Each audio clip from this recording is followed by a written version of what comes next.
Jitajjar, jattakkaw bis-soltu estremizmu tiegħu isejjaħ lil Malta mafjuża.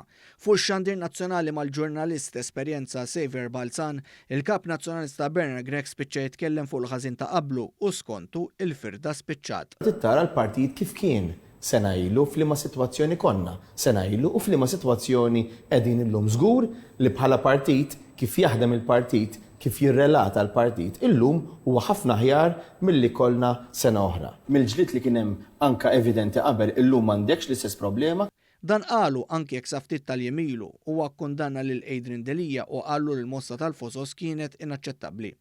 F'programm ta' sija Bernard Grech ħasseb ukoll jfaħħar lil tar-Repubblika u Manuel Delija li ltaqa' magħhom biex jiddiskuti strateġija politika.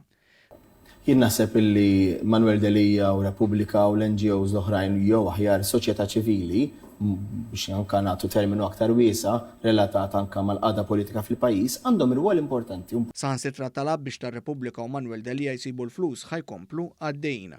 U jalla jsibu s-saħħa u anke l-finanzi biex jibqgħu jagħmluh. Bħalma għamel fuq il-Fosos Bernard Grech tkellem fuq li jrid il-poter fidu. U nixtieq inkun Prim Ministru jekk jien inkun Prim Ministru ta' dan il-pajjiż. Bija Prim Ministru. F'programm ta' sija speċjali attakka l-Gvern tal-Prim Ministru Robert Abela fuq riformi li twettqu fuq is-saltna tad-dritt fost oħrajn. Riformi li anke l-President tal-Kummissjoni Ewropea remarkat għalihom f'diskors importanti fil-Parlament Ewropew. Dawk ir-riformi waslu biss fuq il-karta. Bernard Grech kompla mad-diskors perikolus tiegħu fuq il-Fosos u anke attakka l-Prim Ministru għaliex skontu dak li meta ġie biex imexxi l-pajjiżna affaċċja pandemija li laqtet lid-dinja kollha sab is-sodda mifruxa. Li sab sodda mifruxa dejjem f'ħajtu. Il-kap tal-Oppożizzjoni mbagħad reġa' wera l-inkonsistenza tal-Partit Nazzjonalista fuq il-Mina, il-partit li fil-Parlament ivvota favur il-proġett u anke wieħed l-istess proġett iżda issa reġa' bdielu. Mina.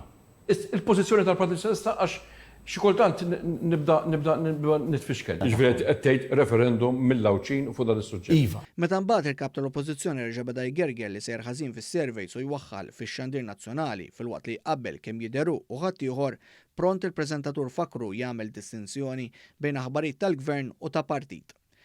Irridu niddefinixxu wkoll id-differenza bejn li tirrapporta aħbar ta' gvern, aħbar ta' partit. Lejt minn il-programm imbagħad Bernard Grech ftaħar bil-passat ta' Simon Busuttil u li jużammu fosthom l-iskema sigrita ta' ċeduli li biha l-Partit Nazzjonalista jgħaddi baxx bil-liġi tal-finanzjament tal-partiti. Anka b'diversi skemi illi anka ħriġna inkluż pereżempju l-iskemi ta' ċedoli li kienet suċċess kbir li